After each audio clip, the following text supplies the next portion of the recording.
Because even at that time, Mennr wasn't making any money. Niraj would have invested more capital in Mennr to keep it afloat. And at this point in time, we're at this kind of stage with Mennr where we're shedding the dead weight. People learn from just doing and trying and failing and then trying it again and then failing it again. There's no good reason to not have full confidence in yourself and your decisions, given that you're making these in good faith. The only person who prevents you from having confidence in yourself is you. Welcome back to another episode of Thriving with Ananga, everyone. So you probably see a familiar face again. Well, this is Luca. We just talked to him recently in our last episode. Go ahead and check that out once it gets released. We had part one talking about who is Luca, what does he do, his personal growth, mindset, and a little bit of the journey of Mennr. Now, since everyone was very intrigued, and so am I definitely want to hear a second part of how Mennr started, the journey, the highs and lows, and how it got to where it is today. So without further ado, Luca, welcome back to the podcast, and let's get into part two of Luca and how he founded Mennr. Can't wait. Let's get started. All right. So me and Luca are just having conversation before filming this episode, and I had asked him, like, what were the early days of Mennr? Like, how did it actually get started? And that's a perfect place for us to start. So right at the beginning, because of all the stuff that I did in college, doing software development, working with individuals overseas, I was able to amass quite a network of connections within India. As I was going through, coming up with different ideas for businesses based on things that I was working on, and then I just kind of encountered. I ended up reaching out to one of my connections, and his name was Pt.2. And when I reached out to Pt.2, I said to him, I've got this idea, but in order for us to really get things going, we need a little bit of capital. Do you happen to know anyone? And lo and behold, he did. And that's when he connected me to Niraj, which is the father, the parliament member, and then Mukul, which is Niraj's son. And Niraj, like I said, he's a member of the parliament. I mean, over in India, parliament members they have access to more capital than a typical Indian would. So we went to him, talked to him about the business idea for Mennr, elaborated with him, and kind of went over the whole entire plan for everything. Why we needed to hire a team, what our approach would be to marketing for our clients, the visions, all of that good stuff.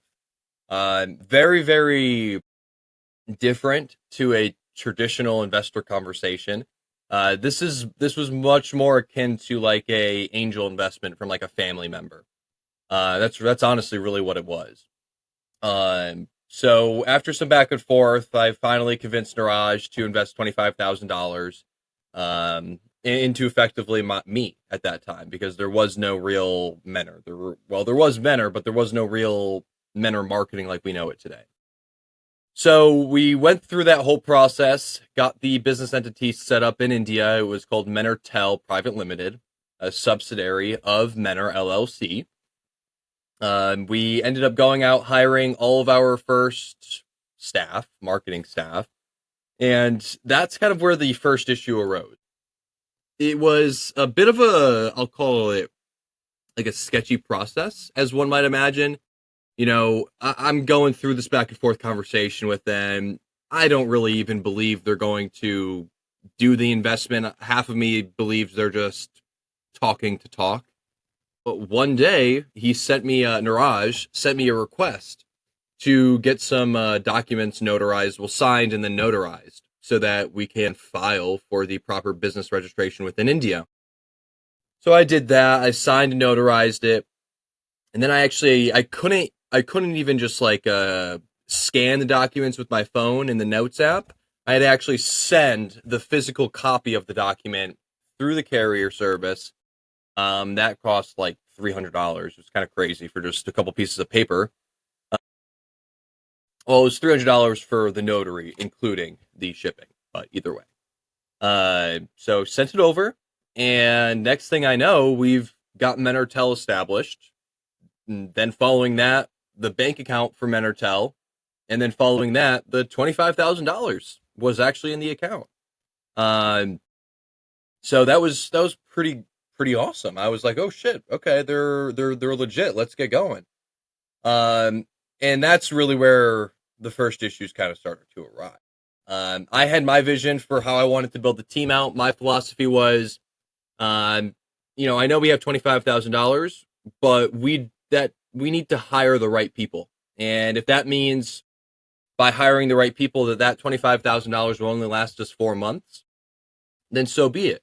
But if we don't hire the right people, it's going to cost us more than if we just hired the right people and we're able to really build it out the right way from the ground floor. Well, then it see my vision, and because they're the ones with the $25,000, it's kind of there was only so much that I can do. What ended up happening was our developer job, our designer job, and our lead general marketing job. That position was filled by individuals, McCool, which is Niraj's son, individuals that McCool went to college with. So his friends. They just gave him the job. Against my will, against my recommendation. Uh, a month into it, they themselves kind of realized that, like, oh, yeah, we brought in people that don't know what they're doing. And it's a little bit difficult to kind of grow the business the way that we were trying to grow it at the time, when no one there is experienced, besides obviously myself. Um, because keep in mind at this time too, McCool, same situation as all those other kids, just fresh out of college. Actually, McCool was playing soccer. He was in collegiate soccer. Um, so what I eventually had happened was that's when I hired Shakir. So Shakir is a digital marketing guy, decade of experience, and he was requesting a fair salary for his experience. And after some back and forth there, I finally convinced Niraj to let us hire him. So we hired him, and then that was great. He was able to show up to the office, was able to keep the office in check, something that McCool kind of struggled with because it's honestly it's difficult to keep your friends in check when you're kind of just thrown into a situation like he was. Um, and also something that I forgot to mention earlier, we had an office in India as well. It's specifically in Noida, um, and their time zone is like 12 or 13 hours opposite of ours. So instead of me being up during the day, I would be up during night so that I could be awake with them while they're at the office because I need to make sure that they know what they're doing. And during the day, I would actually sleep. So at that point in time, for about 6 7 months, my schedule was completely flipped to everyone else. When it was night, I'd be working. When it was day, I'd be sleeping. Um, and that was kind of the beginning of Mennr. And so the first number one priority was getting our website built. So our custom built website does not there anymore. We've obviously changed our website and switched over to WordPress just to make it easier for everyone else and the company as of present to be able to make edits. But beforehand, it was all custom built. And that was the first big project because we can't sell anything if we don't even have a website. So the team and me were going through, writing up content, designing all of the pages ourselves, obviously developing everything ourselves. Um, and at that time, I was also the one that was responsible for generating all of our sales. I'm not great at sales. Especially outbound, not my forte, not my cup of tea. Um, Long story short, was not able to get us any sales myself. And unfortunately, we were going through just trying a bunch of different stuff. We tried our paid ads. We tried partnering with other businesses. We tried just doing cold email and cold call. And I suck at cold calling. It's just not something that I can do. And honestly, the reason that I struggle with cold calling is because I don't take it very well when I get like 10 people in a row just telling me to fuck off. Um, and that's what happens in cold calling. It's definitely you have to be strong-minded person, I think, to really be good at that. But I digress. So after a couple months, I was kind of seeing the writing on the wall there. I was like, okay, I need to do something else here to be able to get sales. I need to find someone who has done sales before, who can do this, so that I can just focus on marketing operations and actually scaling the business side of Mennr. Um, and that's when I started looking for someone to be our sales lead. Um, this I went through quite a few people at this time, and we still had the marketing team in India with us at this point. And this was probably, I want to say, a little over a year ago. Um, the first the first sales manager of any significance, his name was Kyle. And Kyle was a great guy, really nice. Um, just not just not someone who can train. That's really where he lacked. He had an inability to do any teaching. And that's really what I needed this hire to do. Was, yes, I needed someone who could come in and do sales and get us more business, but more importantly, I needed someone who can also help train people on how to get more sales and how to do sales and all that good stuff. So went through a couple of bad hires on the sales side. Kyle. Then I tried and hired someone that was more of a pure appointment setter. His name was Matthew. That was crap.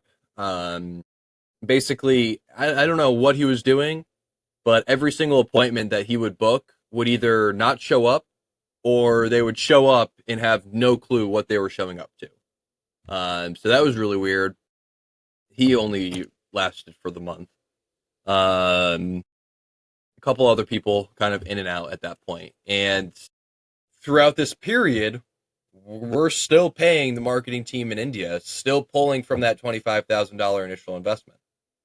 And unfortunately, it did get to the point, literally, so I ended up finding Red um, about 9 months ago at this point, 9 or 10 months ago.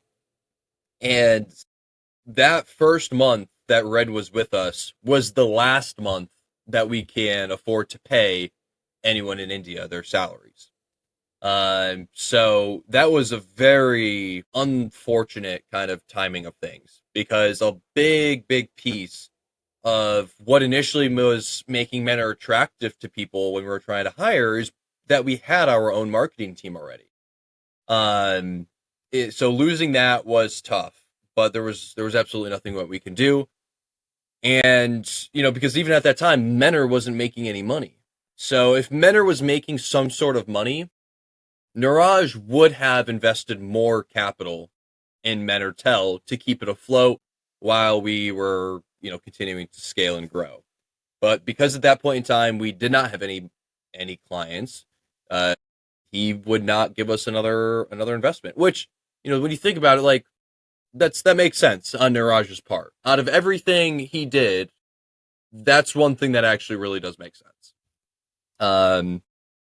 So we ended up losing the marketing team, but luckily I brought on Red, and Red was able to do exactly what I needed. He was able to train people on how to do sales.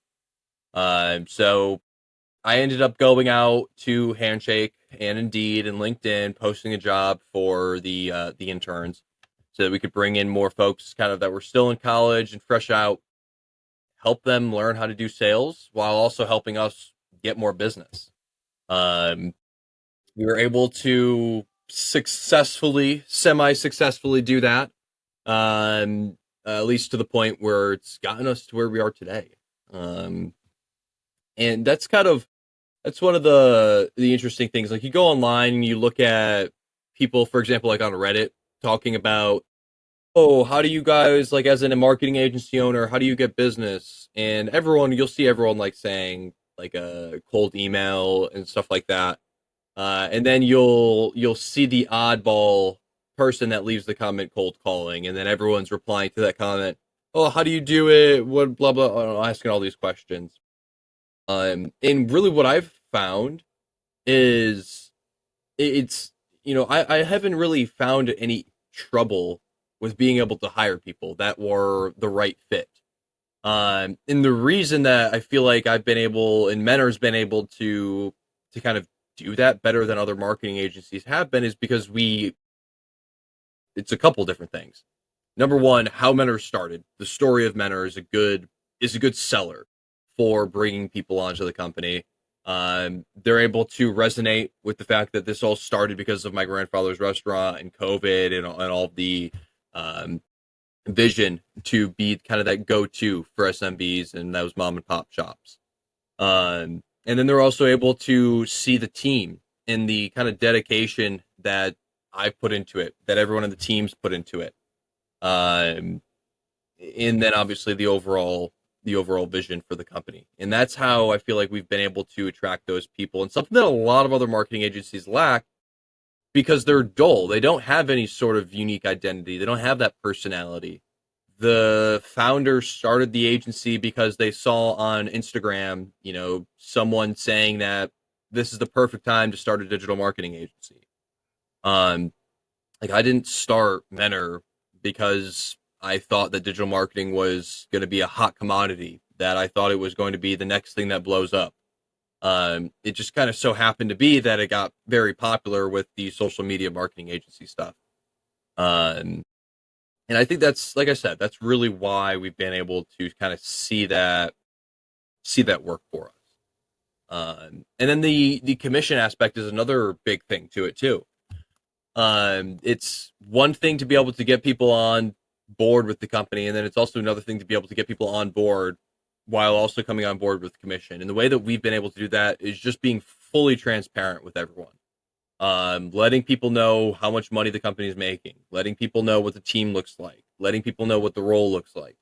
Um, and when we found that when we kind of expose ourselves to be completely vulnerable, um, that like instills a lot of trust in people, and they, instead of looking at the role and saying it's just commission, like screw this, and then just leaving it, they look at the role, see that it's commission, then also see kind of, hey, this job description's written in a pretty different way. Like this is clearly not just someone that's an HR manager who just threw it into ChatGPT and is just trying to find the right person or find the right person, Um, they could see that there was some effort put behind it.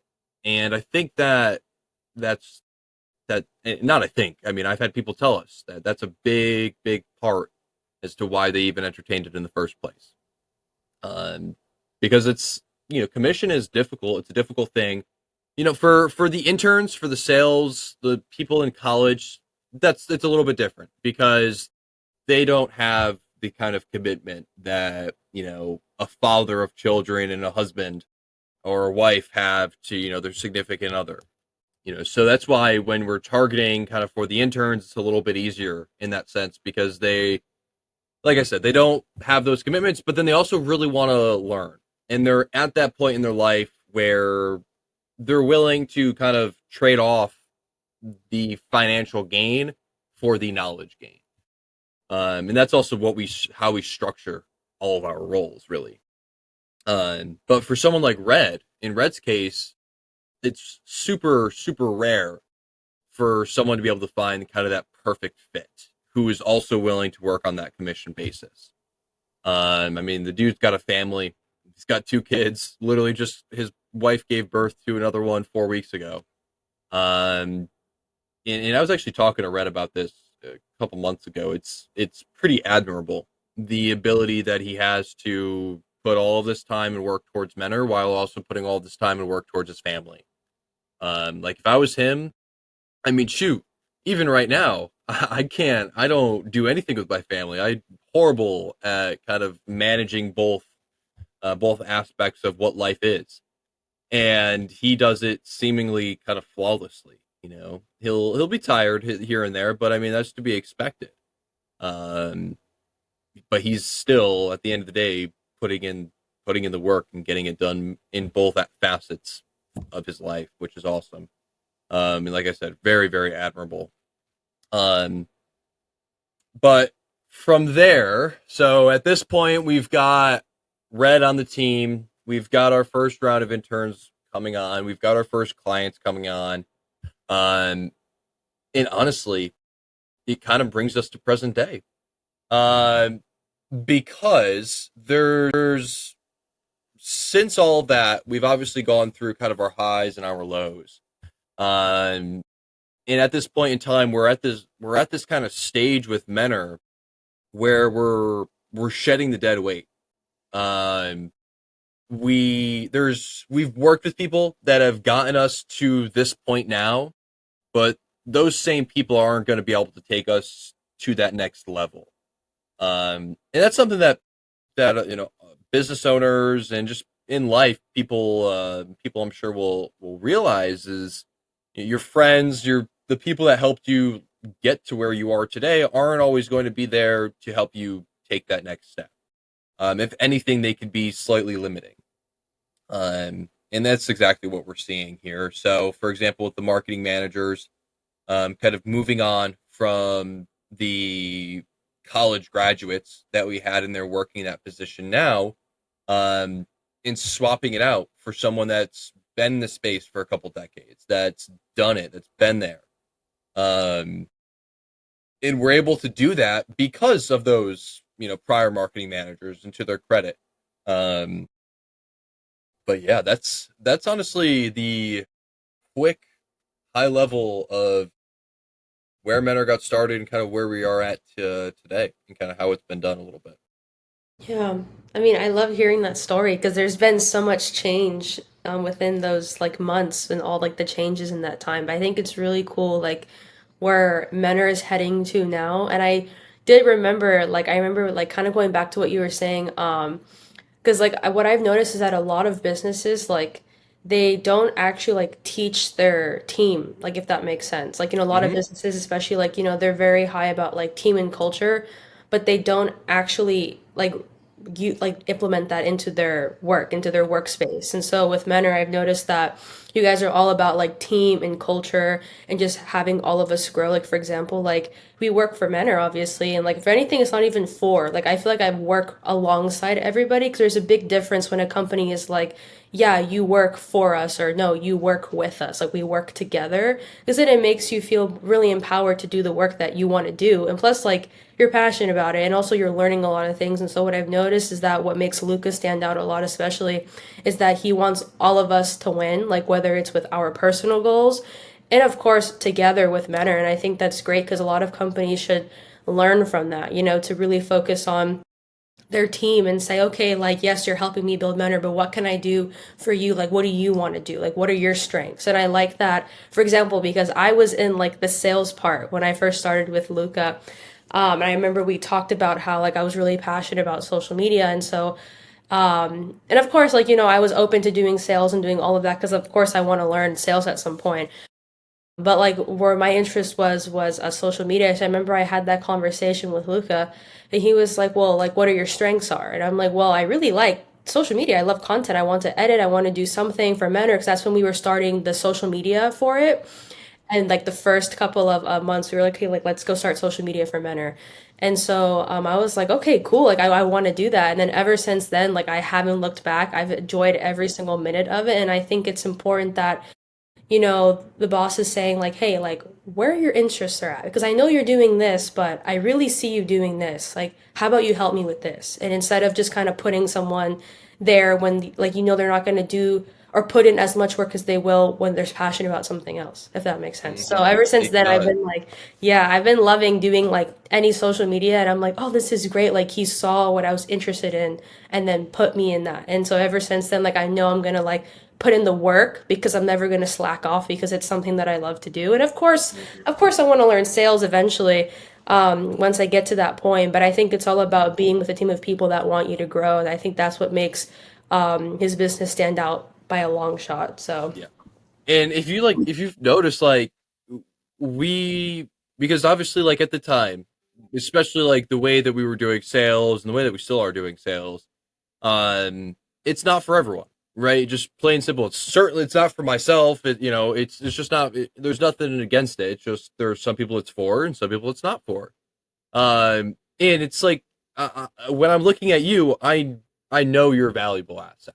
I know you're someone that I want a part of the team. I know you're someone that will contribute to the culture, and the culture is really the big piece of everything here.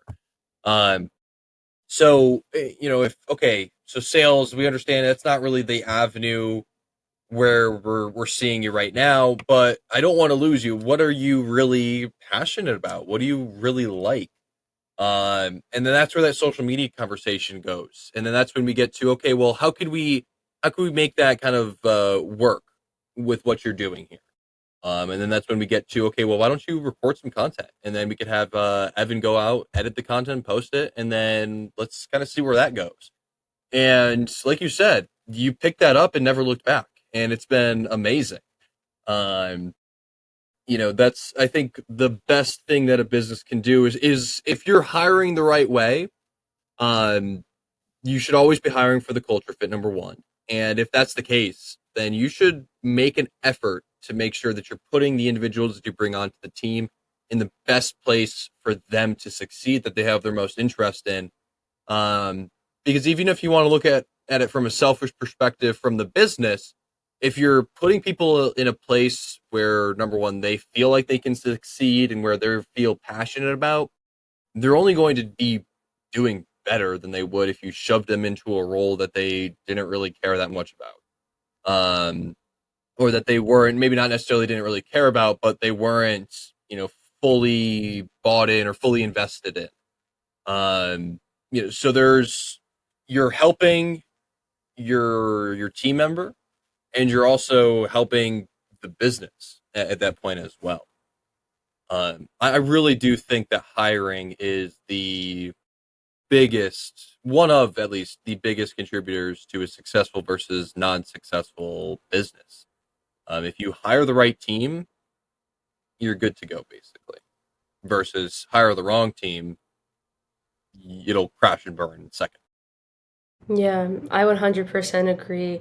And I kind of also want to go back into, I know we talked about how Mennr started and how like the kind of beginning stages, but I remember we had a conversation about like how like the branding, like how like the branding and identity was found. I think like you said, someone had drew like the logo. Yeah, Can you kind of talk about that? yeah. So my sister, she's geez, 11 years old, 12 years old. No, she's 12 years old. So she just one day, so Mennr, the original Mennr logo, or original, but the first Mennr logo was just the text logo of Mennr with the little orange dot at the end. And I'm looking at it and I'm saying, that's pretty bland, and it is. We need something a little bit catchier. And if you know Mint Mobile, the Ryan Reynolds company, they've got their little fox, and that the idea of having some sort of mascot was floating around in my head. And one day my sister texted me and she was just like asking me, well, Luca, can I draw something for you? What do you want me to draw? And she said, pick an animal. And just in my head, I like penguins, so I said, well, draw a penguin. Then she ended up drawing a penguin, and she named the penguin Chippy. And this is the penguin that was the original inspiration. Um, and from there with that penguin, that's where we get obviously Chippy, which is who our mascot is present day. Um, and it really kind of just stuck. I never, I actually, I so I'm not sure Figma, obviously.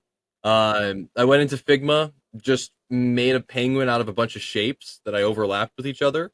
Um, they didn't really look that great, but I mean, it worked. It was enough, and honestly, it just kind of stuck, and now it's still here. I've gone through phases where I've wanted to kind of redesign it to make it look a little bit more professional, to say the least. Because admittedly, it does kind of look semi childish, just because it's a bunch of shapes. um, but I haven't really been able to figure out a design that feels any better than it. Um, I'm sure I will eventually, but yeah, that's a good question. That is kind of how we came up with our initial branding. Um, Now, as far as the colors, this is something I don't think I've ever said this. Our colors the original inspiration was taken from the morning sunrise. Because at this time, when we were doing all the branding for Mennr, I was working at nighttime, and sleeping during the day. So I would go outside kind of at what's the end of my day or the beginning of the real day here, when the sun's coming up. And I would just kind of go outside, have a morning cup of coffee or a carnation, a little bit of a bagel maybe, um, and just watch the sunrise. And the horizon is exactly what kind of inspired the initial color palette for Mennr. That's where we get the dark blue. That's where we get the light blue. That's where we get the orange from. And there were a couple of other colors that were initially in that color spectrum that kind of got slashed from the designer. Um, but yeah, that is where the branding came from for Mennr. The combination of Sunrise and Little Sister. Yeah, I love that. I remember you did talk about like a portion of the story about your sister making the penguin, and I was like, oh, that's so cute.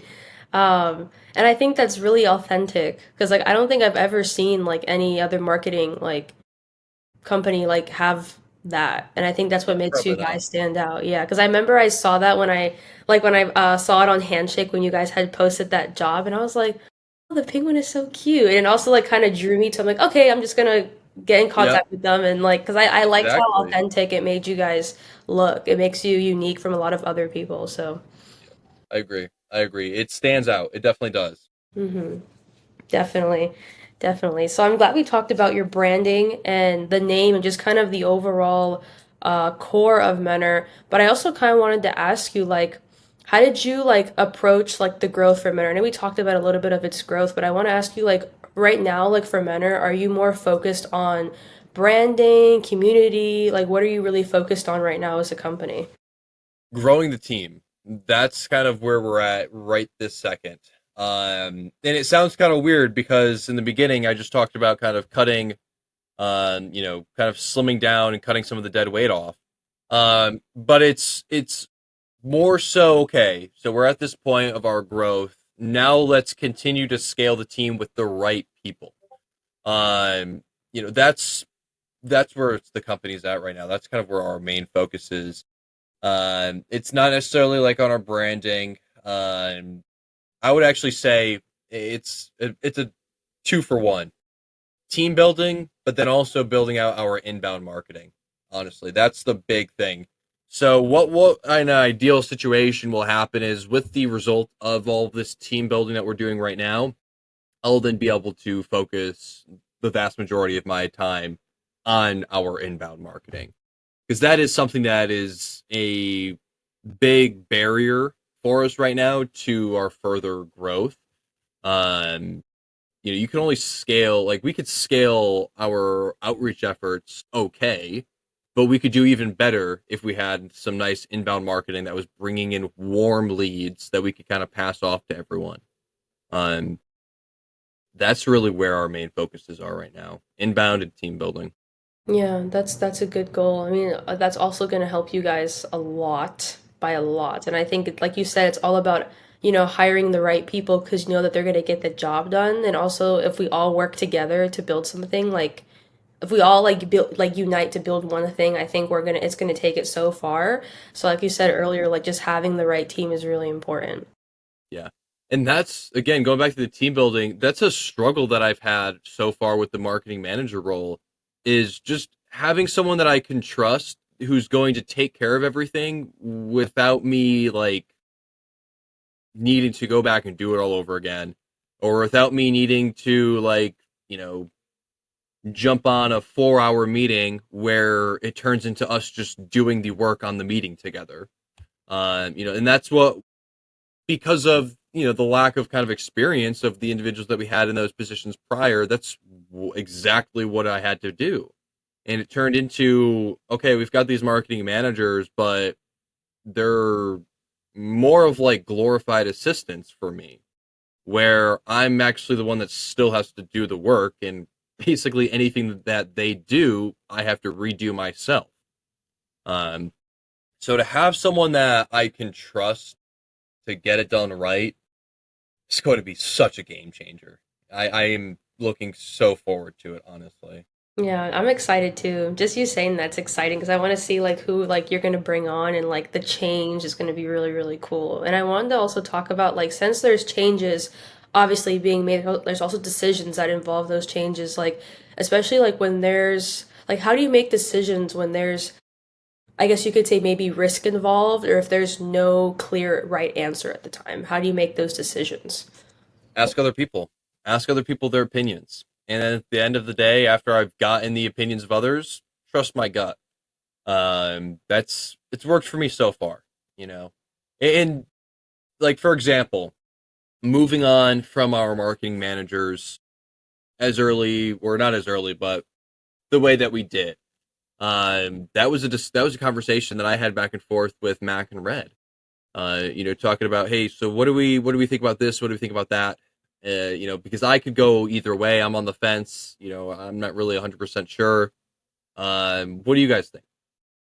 And it's really that simple. Um, and then from there, like I said, just kind of go with your gut. Trust your instinct. Like my instincts, what got me here so far. Um, and I'll kind of go back a little bit further to where it's just all 100% instinct. Before I had anyone like Mac or anyone like Red who I could kind of bounce ideas off of, right at the beginning stages with the investor, um, there are decisions that are to be made. For example, the hiring of McCool's friends from college instead of someone that actually has experience. Those are decisions and there's conversations that I try to have because I don't think we should be doing something, but there's nothing that I can do with that situation. So sometimes you just kind of have to do it and then realize after the fact that, hey, okay, maybe that wasn't right. And then you take that and learn. You learn from it so that the next time you have that, you're in a sort of similar situation, you can then kind of go back in your Rolodex inside of your head of situations and say, okay, this is how I handled this before. So kind of what I'm getting at with that is another way that I come in and make decisions is just on reflecting on my past experience. And sure, not every situation is apples to apples, but there are enough similarities where I could kind of make my own make my own decision based on the past experience. And that's something that's not to toot my own horn, but something that's unique for someone my age because typically someone my age doesn't have that kind of experience that they can pull from because they're just getting started with their careers. But because I've been basically doing this stuff since high school, I've kind of have that step above where and been doing it since high school and been doing it since high school at such a involved level. Um, that I wasn't just, and that's also part of like all the internship stuff that we do. We want you guys to be as involved with the business as physically possible. Um, the so that you're not just running and getting coffee because no one learns from that. People learn from just doing and trying and failing and then trying it again and then failing it again and then it's just an iterative process from there. Yeah, and plus, like, it's gonna, like I said again, like, kind of help you in the long run because you already know what you need to do. And I think just already having that, mindset of like, okay, I know what I need to do. I kind of already have an idea of what I need to do in order to take me to where I need to go. You kind of have to make those decisions. And so, like, you were just saying now, like, you've already been involved in that for so long that you kind of already have an idea of like, okay, I know how this is supposed to go. So I like that you And mentioned. that's why I'm able to like trust my gut. I'm able to and like when I say like trust my gut, that's like literal. Like I don't really ever have those moments where like I'm second guessing what my instinct is telling me. Um and like I said, that's because shoot, that's what's gotten me this far. If I start second guessing it now, like why would I do that? Like it just doesn't make any sense. Um so I feel like that's a big part of it too, is like it's like I could say everything else, but really honestly at the end of the day, it's just a gut feel, to be completely honest. Like it's that's what it is. Yeah, and I think like that last part of like trusting your gut, what does like the long-term success look like for Menor? Not just the numbers, but really about the impact you want to leave. Yeah. So there's a couple of different things. Mennr, where it sits right now, our whole goal is just to be there for businesses, small, medium, large, and provide them as much value as humanly possible to make sure that their businesses are able to last a long time or generations, build longevity. And as a result, Mennr itself will see the same thing. And that's really kind of the big driver. Is as long as we're doing the best, what's in the best interest of our clients, what's in the best interest of Mennr will follow that. And there should be no reason why Mennr doesn't last generations if that's the case. Um, that's really the big driver. Now I will say, when I initially started Mennr, right at the very beginning, it really was all tailored towards mom and pop shop. Because that's where everything started. Helping my grandfather.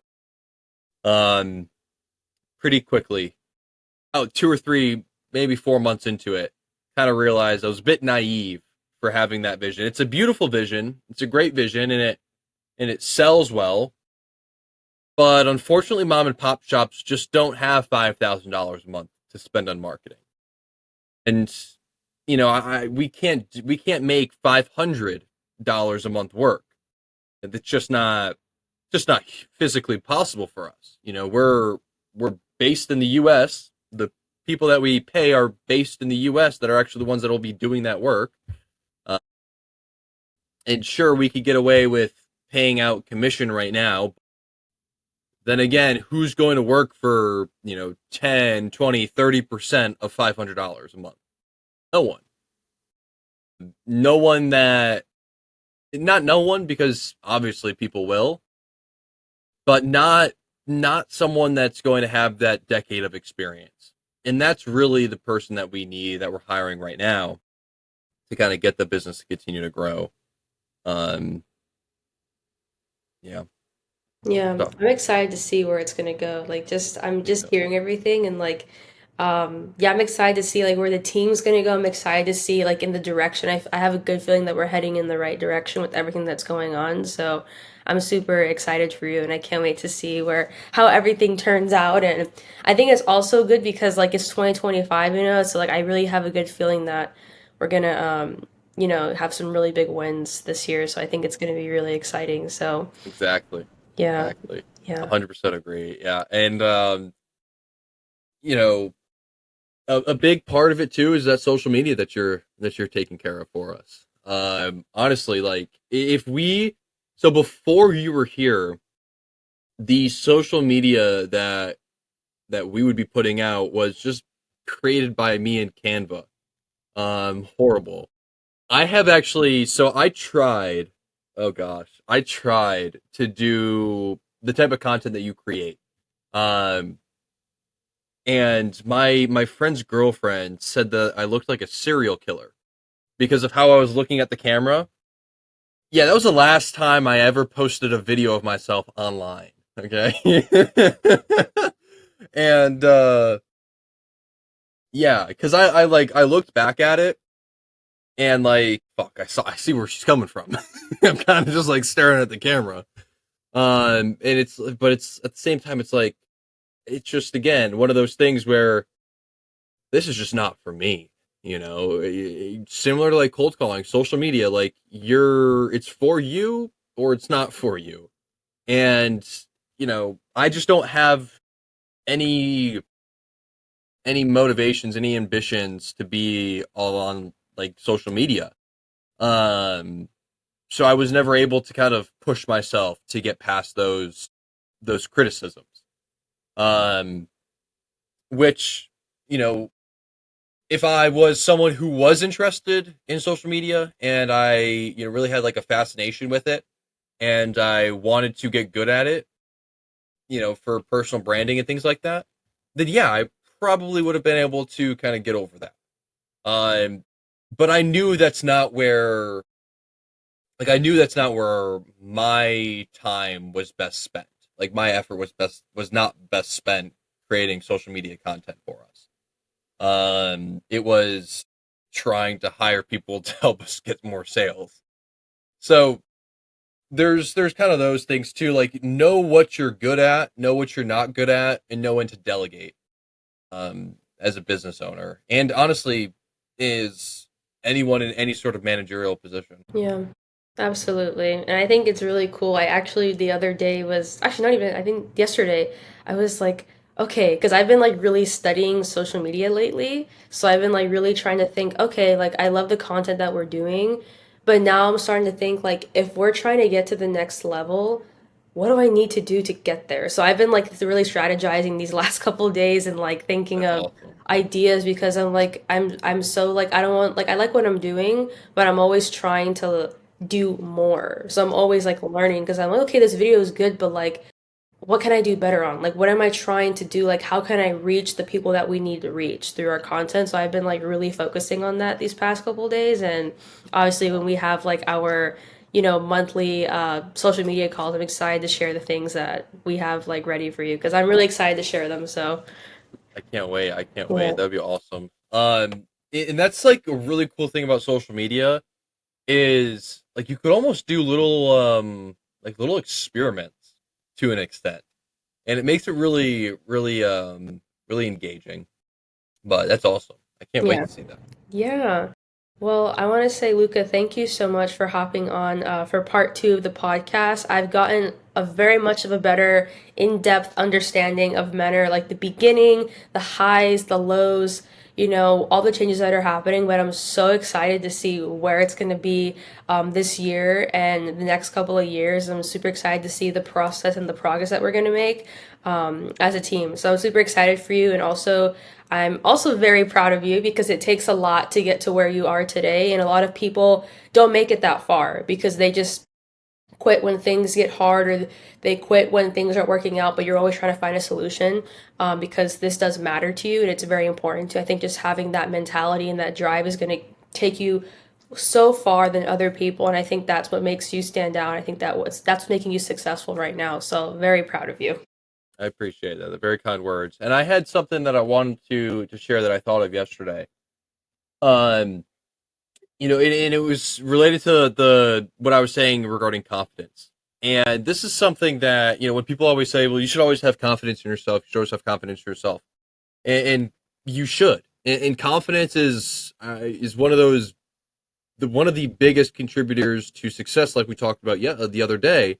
Um, and something that's always fascinated me, and I was literally laying in bed thinking about this, is you know the only person who what how did I write this? Oh, there's no good reason to not have full confidence in yourself and your decisions, given that you're making these in good faith. The only person who prevents you from having confidence in yourself is you. There is nothing that anyone else can do that can make you lose confidence in yourself. They can say words and maybe make actions that then make you second guess yourself, which then make you lose confidence in yourself because you're overthinking it and because you're just digesting what they're saying and taking it to heart. Um, it- but there's nothing that someone external can do to just kill your confidence like that. Um, so that's why when people like a Kobe Bryant or like a Michael Jordan, for example, they miss a couple of free throws, or they miss a couple of baskets, and there's people in the crowd booing them. They can internalize those boos, and for the rest of that game, they're going to play like shit, or they can block out the haters and just continue playing ball, and keep having confidence in themselves. They just missed the past 50 shots. They're still saying to themselves that they're an absolute killer on the court and that they don't miss any shots. They have that almost not false confidence in themselves, but just kind of unwavering confidence. Like no matter what happens to you, you always have confidence in yourself. Um, and I think that's a really, really big thing that people nowadays, there's a lot of people nowadays that like talk about that, but there's not a lot of people that actually like have the strength to do that. Everyone's so caught up, and honestly, I think that's partially why I don't do social media because I know that I will post something on my personal social media, for example, and I'll just always be thinking about, oh man, what are other people thinking about this? Or just over analyzing or overthinking it. So instead, what do? I just don't post. I just don't do social media. I remove myself from that environment. Um, and honestly, that's probably not the best. I probably should do a better job at blocking out the noise. But, sometimes it's better just remove yourself from the situation. Um, but yeah, that's kind of a long-winded, long-winded addition to it. But just never lose confidence in yourself, plain and simple. Yeah, I love that you said that. I feel like a lot of people need to hear that, because like you were just saying, like we kind of tend to, we do something, we post something, we just like, are doing something, we're always thinking of, oh, or like, what do people think about this? What do people think about me? And I think it's all about just trusting what you're doing, regardless of what people are saying. Because if anything, that's just trying to distract you from what you're trying to do for yourself. And I think ultimately, at the end of the day, if you believe in yourself and you trust the things that you're doing, you believe in what you're doing, it's going to take you so far in life. And whatever, like you said, like distractions come your way, people like negativity is going to come your way, like you're going to block all that because you're just so focused on what you care about regardless of what people think. And I think that's what allows people to continue to have that consistent, growth, and also just being confident in what you're doing. Even sometimes like the fake it till you make it thing, when you said yesterday, Mm-hmm. the other day, Mm-hmm. where you were saying, like, sometimes you just have to fake it till you make it. Like sometimes you have to kind of rewire your brain to say like, okay, I don't really know what I'm doing, but let me just act like the person that's going to do this, if that makes sense. Like even like the book Atomic Habits and like other books have talked about like, for example, like you want to get a good grade in your exam, like you want to be a studious person. So what do studious people do? They do this, they do that. So when you kind of put yourself in that space where I'm like, okay, I have to do this now, instead of saying I have to study for 5 hours, well, I'm a studious person. What do studious people do? And I think it's just believing in yourself, regardless if you feel like you're lacking in some areas or you're not doing your best that day. I think it's just believing in like, okay, I can do this regardless of this. I may not know what I'm doing now, but if I just believe in myself and I trust the process, it's going to take me so far. And I think I love what you said. So, Yeah, 100% agree. 100% agree. yeah, for sure. So, Luca, thank you so much. That is a wrap on today's episode of Thriving with an Anka. A huge thank you again to Luca for hopping on and sharing his incredible journey with Mennr. I mean, I find it very empowering, very inspiring, and I'm so happy to see the progress that's being made this year, and I'm so happy to see where it's gonna go this by the end of this year. I'm very excited about that. And of course, everyone, if you enjoyed the conversation, take a moment to rate us 5 stars on Spotify, rate, share, like, repost, all because you supporting it's going to help us grow and reach more young individuals just like yourself that are listening today, so you can continue to bring more stories that inspire each and every single one of us. Support truly means the world to us. And of course, stay connected, keep thriving. We'll catch you on the next episode. Bye, guys. Thanks, Anenka. Bye. Thank you so much for listening to today's podcast with our special guest. Please take a moment to rate us 5 stars on Spotify for those who are listening. Subscribe, comment, like, share for anyone that needs this video. It's this kind of support that truly helps us grow and to, of course, reach more young individuals just like yourself who, of course, want to listen to incredible stories that inspire each and every single one of us. Your support truly means the absolute world to us. And as always, don't forget to stay connected, keep thriving. We will catch you on the next episode.